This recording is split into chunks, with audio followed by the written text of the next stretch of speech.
Ya. Nah, tolong bujuk saya supaya sholat. Puasa saya lakukan, semua saya lakukan kecuali sholat. Ketika Allah perintahkan ibadah-ibadah yang lain, itu cukup perintah ayat saja turun. Allah perintah haji, ayat saja turun. Allah perintah puasa, ayat saja turun. Allah perintah bayar zakat, ayat saja turun. Tapi ketika Allah perintah sholat, tidak boleh ayat turun. Nabi dijemput oleh dua malaikat, kemudian diajak naik, ketemu dengan Allah untuk menerima perintah ini. Kenapa? Karena perintah ini sangat penting. Inilah puncak penghambaan kepada Allah. Jadi puncak penghambaan, kalau saya meraku hamba, sholat. Yang paling mulia dalam tubuh kita, kepala. Adik-adik bercanda dipukul pantatmu masih senyum. Dorong dadamu masih senyum. Tapi jangan bercanda pukul kepalamu. Tak, kau pukul kepala saya pasti saya marah. Kenapa? Harga diri di sini. Tapi ketika kita sholat, anggota tubuh yang paling mulia, kepala, rendahkan seperti kakimu. Kita akan masuk ke next, bro. Ini penting. Kalau saya sudah mulai ini. Oke. Ya, karena kalau saya mau sholat, saya melihat banyak koruptor sholat. Ya, Saya melihat banyak orang sholat yang kalau saya ajak ngomong main HP, nggak punya anggap. yang paling enak memang sholat tidak korupsi.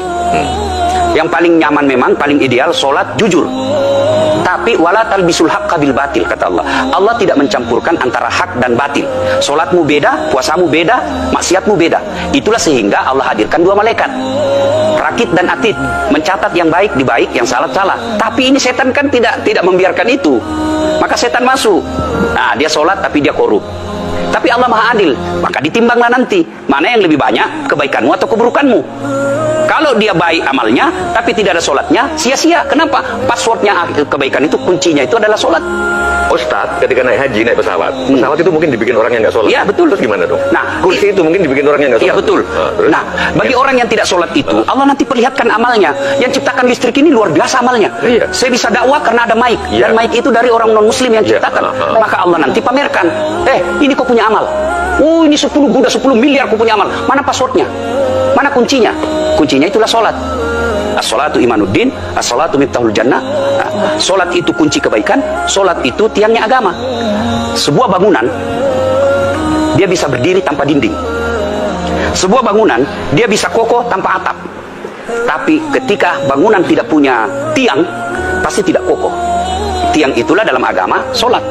Dia tidak husuk, tidak ada urusan. Allah tidak hitung kamu husuk atau tidak. Kamu datang deh sujud sama saya. Ya, sudah sholat, idealnya dia bersih.